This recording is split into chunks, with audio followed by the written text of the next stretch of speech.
MP में गजब हो गया, क्या मामा का गेम होगा खत्म? बीजेपी के मिनिस्टर लड़ेंगे विधायकी का चुनाव। श्रीमंत सिंधिया होंगे मध्य प्रदेश के सिकंदर। मामा शिवराज को क्या संदेश दे आए पीएम मोदी?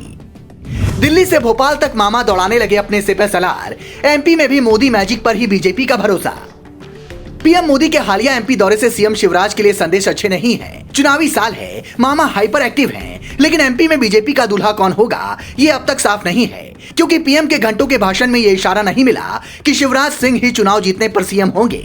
जब से पीएम का दौरा हुआ है तब से भोपाल से लेकर इंदौर तक सरगर्मियां बढ़ गई हैं। बीजेपी के एक बड़े क्षेत्रीय नेता बताते हैं कि मामा का मामला फंस गया है। बीजेपी ने एमपी चुनाव से जुड़े अपने दूसरे कैंडिडेट लिस्ट में कई सांसदों के नाम की घोषणा कर दी है, जिसमें कई मंत्री भी शामिल हैं। ये वो नाम है जो शिवराज सिंह की राह में रोड़ा हो सकते हैं।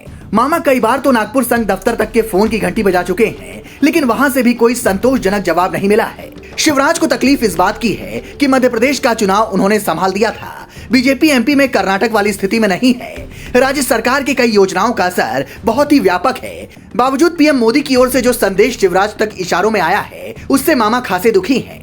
अगर दिल्ली ने एमपी में बदलाव का सोचा है, तो क्या लाडली बहना योजना जैसे मील का पत्थर बनाने वाले शिवराज सिंह को क्या आसानी से खारिज किया जा सकता है? क्या मामा सब आसानी से होने देंगे? लगातार 4 बार के सीएम शिवराज सिंह चौहान कोई बसवराज नहीं है। ये मोदी शाह की जोड़ी को समझना होगा। मध्य प्रदेश में 230 विधानसभा सीटें हैं और 2023 के चुनाव के लिए बीजेपी ने नारा दिया है, अब की बार 150 पार। 2024 के आम चुनाव से पहले होने वाले सभी विधानसभा चुनाव बीजेपी प्रधानमंत्री नरेंद्र मोदी के चेहरे पर ही लड़ेगी।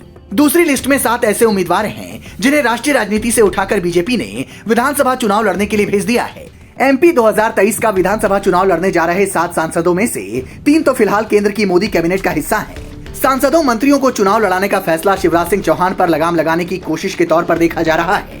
एमपी में सिंधिया के सीएम बनने का समय नजदीक है। बीजेपी का शीर्ष नेतृत्व सिंधिया से किए वादे को पूरा करने जा रहा है। सवाल यह है कि क्या शिवराज सिंह चौहान को यूं ही निपटाया जा सकता है, और सवाल ये भी है कि क्या शिवराज सिंह चौहान बीजेपी के मौजूदा नेतृत्व को ये सब यूं ही कर लेने देंगे। मध्य प्रदेश संघ की प्रयोगशाला है और शिवराज संघ के लाडले हैं, तो क्या बीजेपी के शीर्ष नेतृत्व ने इस बार संघ को भी साध लिया है? शिवराज सिंह बीजेपी के अकेले ऐसे नेता हैं जो किसी भी राज्य में सबसे ज्यादा दिनों तक सीएम रहे हैं।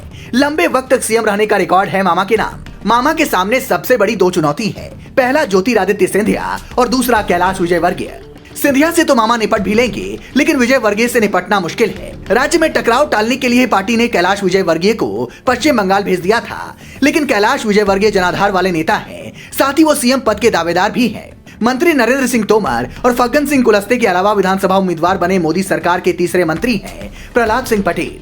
प्रहलाद सिंह पटेल को उनके भाई का टिकट काटकर उम्मीदवार बनाया गया है। मध्य प्रदेश में मामा के नाम से मशहूर शिवराज सिंह चौहान सरकार की लाडली बहना योजना एक बड़े वोट बैंक को बीजेपी से जोड़ती है।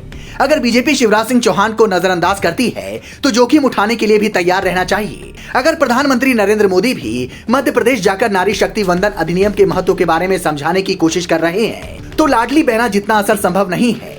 कम से कम फिलहाल तो ऐसी ही स्थिति है।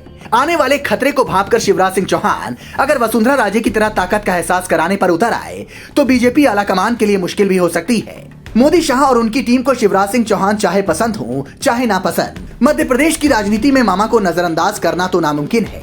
Bureau report, leading Bharat TV.